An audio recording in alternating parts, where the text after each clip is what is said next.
Okay, tonight we continue reading Flat Stanley, his original adventure. We are up to chapter 4, The Museum Thieves. Mr. and Mrs. O.J. Dart lived in the apartment above the lamb chops. Mr. Dart was an important man and the director of the famous Museum of Art downtown in the city. Stanley Lambchop had noticed in the elevator that Mr. Dart, who was ordinarily a cheerful man, had become quite gloomy, but he had no idea what the reason was. And then at breakfast one morning he heard Mr. and Mrs. Lambchop talking about Mr. Dart. "I see," said Mr. Lambchop, reading the paper over his coffee cup. "That's still another painting has been stolen from the famous museum. It says here that Mr. O.J. Dart, the director, is at his wit's end." "Oh dear, and the police are no help?" Mrs. Lambchop asked. "It seems not," said Mr. Lambchop. "Listen to what the chief of police told the newspaper. We suspect a gang of sneak thieves. These are the worst kind. They work by sneakery, which makes them very difficult to catch. However,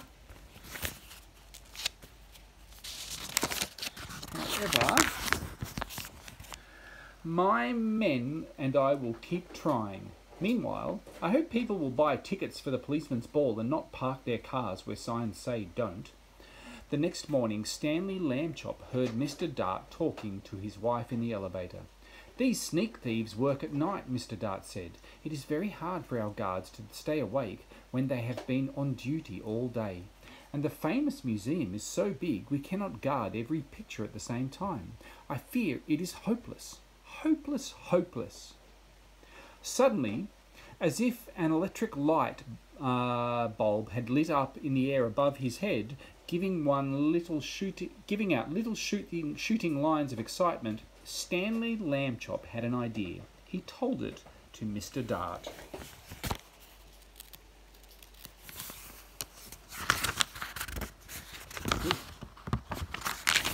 "Stanley," Mr. Dart said, "if your mother will give you her permission, I will put you and your plan to work this very night."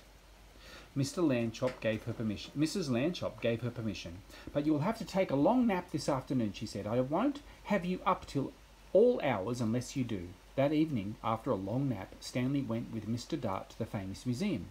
Mr. Dart took him into the main hall where the biggest and most important paintings were hung.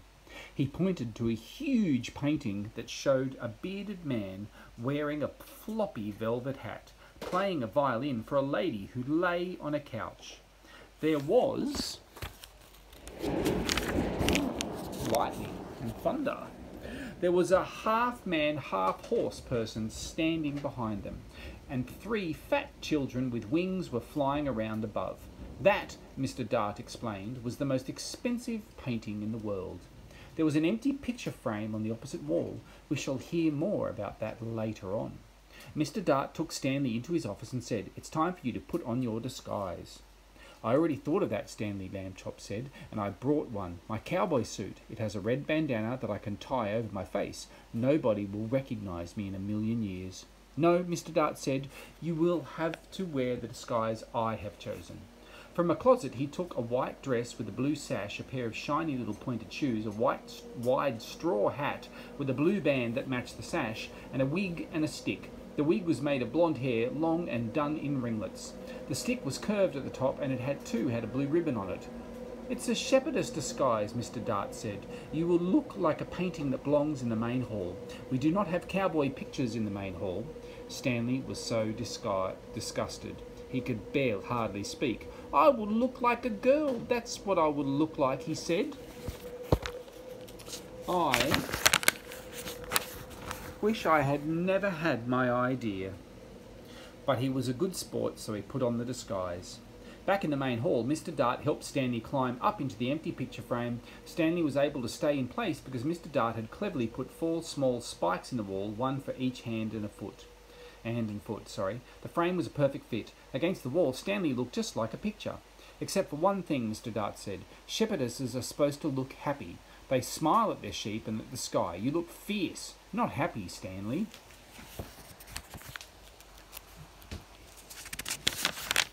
Stanley tried hard to get a faraway look in his eyes and even to smile a little bit. Mr. Dart stood back a few feet and stared at him for a moment. Well, he said, it may not be art, but I know what I like. He went off to make sure that certain other parts of Stanley's plan were taken care of, and Stanley was left alone. It was very dark in the main hall. A little bit of moonlight came through the windows, and Stanley could just make out the world's most expensive painting on the opposite wall. He felt as though the bearded man with the violin and the lady on the couch and the half-horse person and the winged children were all waiting, as he was, for something to happen. Time passed and he got tireder and tireder. Anyone would be tired this late at night, especially if he had to stand in a picture frame balancing on little spikes. Maybe they won't come, Stanley thought. Maybe the sneak thieves won't come at all. The moon went behind a cloud, and then the main hall was pitch dark. It seemed to get quieter too. With the darkness there was absolutely no sound at all. Stanley felt the hair on the back of his neck prickle beneath the golden curls of the wig.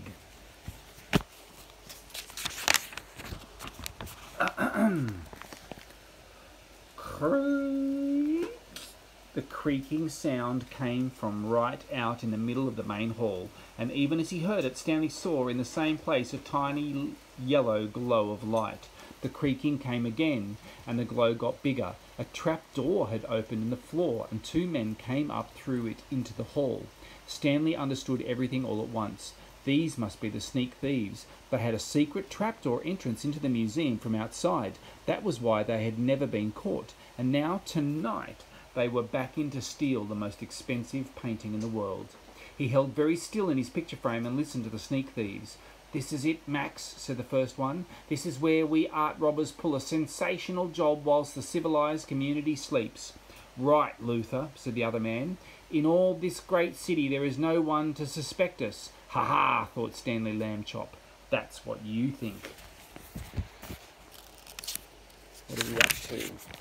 Here we go. The sneak thieves put down their lantern and took the world's most expensive painting off the wall. "What would we do to anyone who tried to capture us, Max?" the first man asked. "We would kill him. What else?" his friend replied. That was enough to frighten Stanley, and he was even more frightened when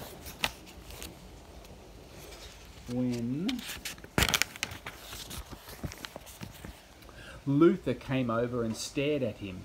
"This sheep girl," Luther said. "I thought sheep girls were supposed to smile, Max. This one looks scared." Just in time, Stanley managed to get a faraway look in his eyes again, to smile, sort of. "You're crazy, Luther," Max said. "She's smiling, and what a pretty little thing she is, too." That made Stanley furious. He waited until the sneak thieves had turned back to the world's most expensive painting, and he shouted in his loudest, most terrifying voice, "Police! Police! Mr. Dart, the sneak thieves are here!"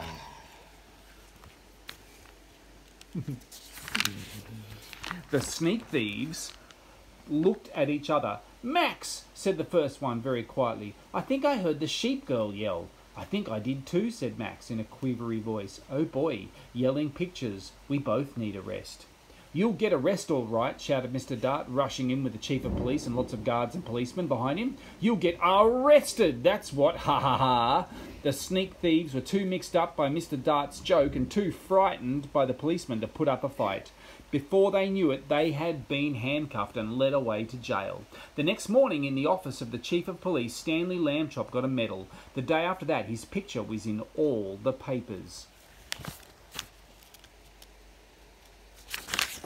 Chapter 5. Arthur's Good Idea. For a while, Stanley Lambchop was a famous name. Everywhere that Stanley went, people stared and pointed at him. He could hear them whisper, "Over there, Agnes, over there. That must be Stanley Lambchop, the one who caught the sneak thieves," and things like that. But after a few weeks, the whispering and the staring stopped. People had other things to think about. Stanley did not mind. Being famous had been fun, but enough was enough. And then came a further change. And it was not a pleasant one. People began to laugh and make fun of him as he passed by. "Hello, Super Skinny," they would shout, and even ruder things about the way he looked. Stanley told his parents how he felt. "It's the other kids I mostly mind," he said. "They don't like me anymore because I'm different. Flat." "Shame on them," Mrs. Lambchop said. "It is wrong to dislike people for their shapes, or their religion, for that matter, or the colour of their skin." "I know," Stanley said, "only maybe it's impossible for everybody to like everybody." "Perhaps," said Mrs. Lambchop, "but they can try." Later that night, Arthur Lambchop was woken by the sound of crying. In the darkness, he crept across the room and knelt by Stanley's bed. "Are you okay?" he said.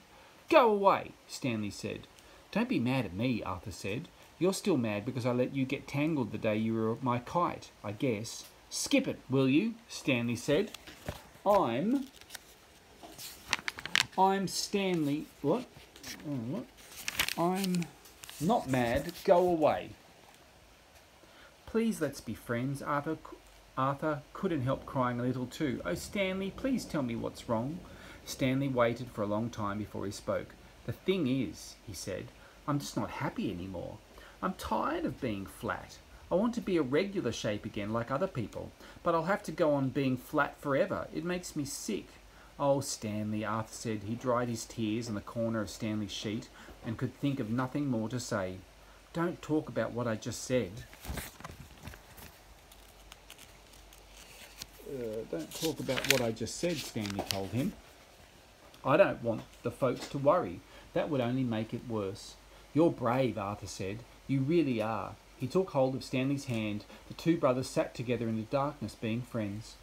They were both still sad, but each one felt a little better than he had before. And then, suddenly, though he was not even trying to think, Arthur had an idea.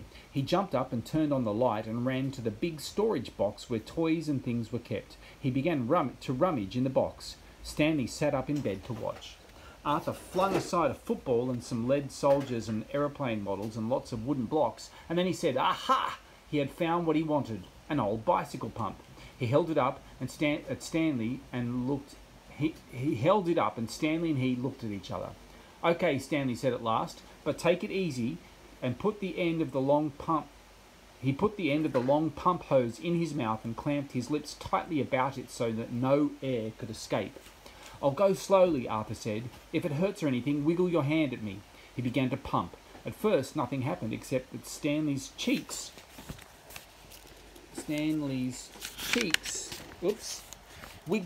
bulged a bit. Arthur watched his hand, but there was no wiggle signal, so he pumped on. Then suddenly Stanley's top half began to swell. "It's working, it's working," shouted Arthur, pumping away. Stanley spread his arms so that the air could get around inside him more easily. He got bigger and bigger. The buttons of his pyjama top burst off. Pop, pop, pop! A moment more and he was all rounded out, head and body, arms and legs, but not his right foot. That foot stayed flat. Arthur stopped pumping. "It's like trying to do the very last bit of those long balloons," he said. Maybe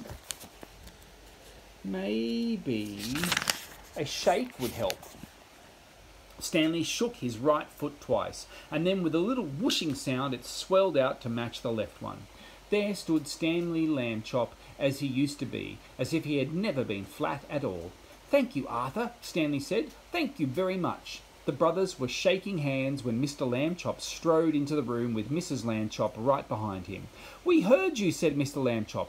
"Up and talking when you ought to be asleep, eh? Shame on—" "George," said Mrs. Lambchop. "Stanley's round again." "You're right," said Mr. Lambchop, noticing. "Good for you, Stanley." "I'm the one who did it," Arthur said. "I blew him up." Everyone was terribly excited and happy, of course. Mrs. Lambchop made hot chocolate to celebrate the occasion, and several toasts were drunk to Arthur for his cleverness. When the little party was over, Mr. and Mrs. Lambchop tucked the boys back into their beds and kissed them, and then they turned out the light. "Good night," they said. "Good night," said Stanley and Arthur. It had been a very long and tiring day. Very soon all the Lambchops were asleep. The end.